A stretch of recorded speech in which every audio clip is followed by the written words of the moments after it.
2019 నుంచి 2024 వరకు ఉన్న పరిపాలన చీకటి రోజులు గుర్తు చేస్తున్నాయని, ఆ 5 సంవత్సరాలు ఎన్నో కష్టాలు పడ్డామని, ఇబ్బందులు పడ్డామని, ఎమర్జెన్సీని గుర్తు చేసే విధంగా ఆ పరిపాలన ఉందని, అటువంటి ముఖ్యమంత్రిని నేను ఎన్నడూ చూడలేదని, 9 సంవత్సరాలు నేను ముఖ్యమంత్రిగా పనిచేసినా కూడా ఇటువంటి పరిపాలన, ఇటువంటి ముఖ్యమంత్రిని నేను చూడలేదని, ఇటువంటి రోజులు మళ్ళీ రాకూడదని అంటున్నారు ముఖ్యమంత్రి నారా చంద్రబాబు నాయుడు గారు. 19వ సంవత్సరం నుంచి 24వ సంవత్సరం వరకు చాలా మంది ముఖ్యమంత్రులు చూశాను గాని నేను కూడా సమైక్య ఆంధ్రప్రదేశ్ లో అందరికంటే ఎక్కువ ముఖ్యమంత్రిగా ఉన్నాను.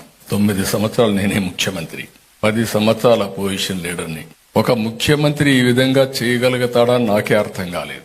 5 ఏళ్లు అదే జరిగింది. దీనివల్ల మనం చాలా నష్టపోయాం. పాలన ఎలా ఉండకూడదో ఎమర్జెన్సీ ఒక కేస్ స్టడీ అయితే, పాలకులు ఎలా ఉండకూడదో గత పాలకులు ఒక కేస్ స్టడీ. ఈ విషయాన్ని మనందరం గుర్తుపెట్టుకోవాలి. అన్యాయం, అక్రమాలు, అవినీతి ఎవరు గొంతు విప్పినా నిర్మోహమాటంగా గొంతులు వేసే పరిస్థితికి వచ్చారు. ఎక్కడ చూసినా కబ్జాలు, మోసాలు, బెదిరింపులు, దాడులు, కేసులు, ఆస్తులు రాయించుకోవడం, రౌడీజం చేయడం, ఇలా ఒకటిగా చాలా జరిగాయి. నడాన ఒక డాక్టర్ మాస్క్ అడిగితే కరోనా సమయంలో నువ్వు అడిగే అంత ధైర్యం నీకు వచ్చిందని అతన్ని వేధించి పిచ్చివాడిని చేసి నడి రోడ్డును చంపేసే పరిస్థితికి వచ్చారు. ఇలాంటివన్నీ సరే, నాకు కూడా చాలా సమస్యలు వచ్చాయి.